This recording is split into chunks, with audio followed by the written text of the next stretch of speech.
Immortal Abomination. What are my thoughts on this champion? It's a good champion. It has some limitations. It has some successes. It works incredibly well with the Suicide Mastery. This is what I've set up. And I would say that having the Mastery, which is just that I just thought I'd bodge together some kind of like quick Suicide Mastery. The great thing about it is triggering off stuff with Willpower.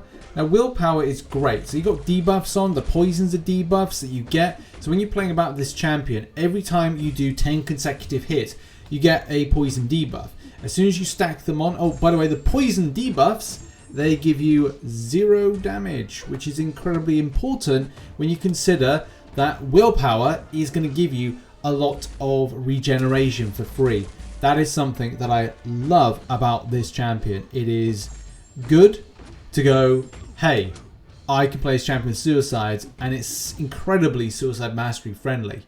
The damage output is really tasty as well. I wasn't able to get the full max of the damage that I wanted to see, but as well, trying to get those types of acid washes or acid burns, they're just so nice. They're just so nice for stacking that damage. I've seen many players in the CCP manage to get like extensive amounts of damage. It's pretty hard work to do that, but at the same time, there's some decent payoff if you're able to keep up with the damage. Also, I've managed to do it once where I was able to get 3 stacks.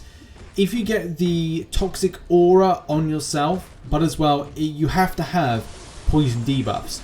You need poison debuffs on, and then that will keep your toxic aura on whilst you're performing things with lots of damage, and as well creating poisons on the enemy. And after 10 poison debuffs, they then transfer over to being these fantastic acid burns. Man, there's a lot of stuff to remember with this, but you know, bear with me and bear with the game and as well the champion. I'm sure players will enjoy it, especially for the damage output that has potential for.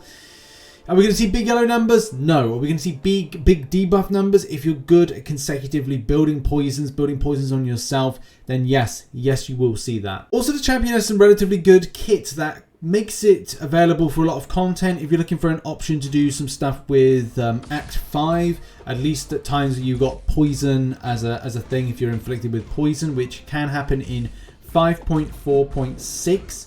There are a couple of poison, it gives you poison over X amount of time. There are some bleed ones as well, which I think you'd have to have a bleed person on your team.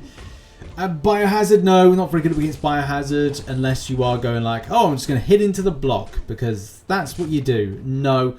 There's also some interesting utility for Variant 2. The champion is an XL champion, which is amazing. It means that it can then go and do some of the really fun stuff. In Variant 2, especially in 3.2, there is a poison vulnerability. And poison vulnerability with a poison producing champion is incredibly effective, especially when you're going up a good chunk of the top stuff.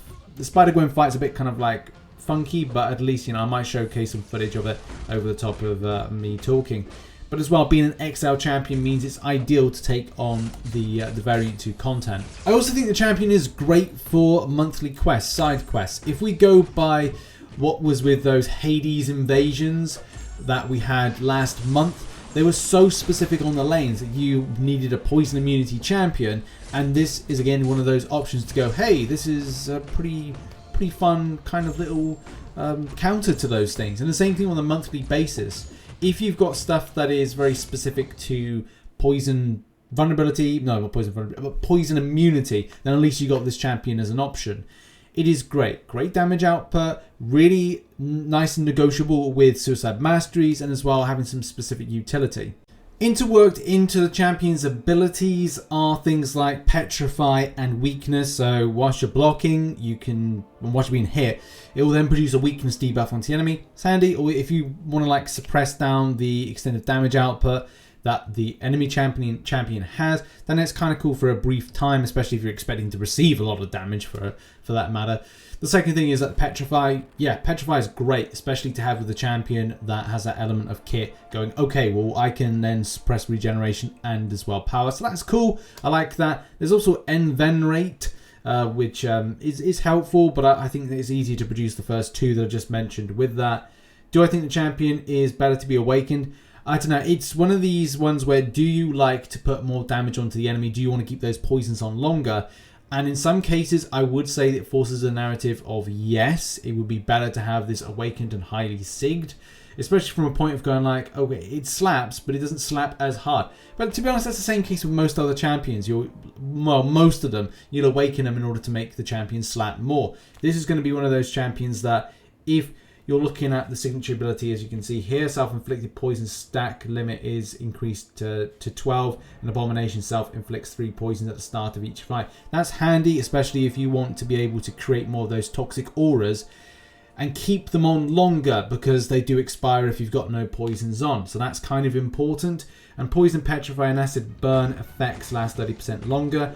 Acid Burn is where the great amount of damage with the champion occurs. And as well, having Petrify on there longer does help out. And the same thing with Poisons, because you have to stack 10 to then create an Acid Burn.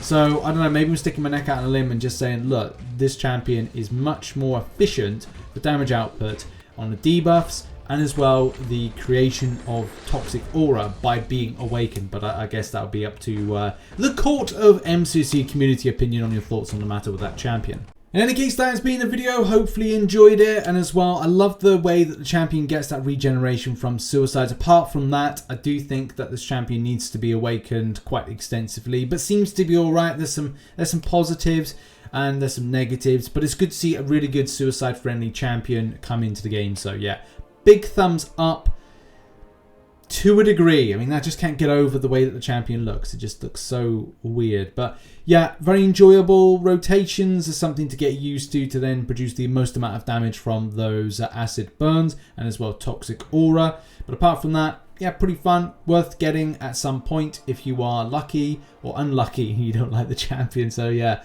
check out some content up there and I'll see you all very soon. Bye bye.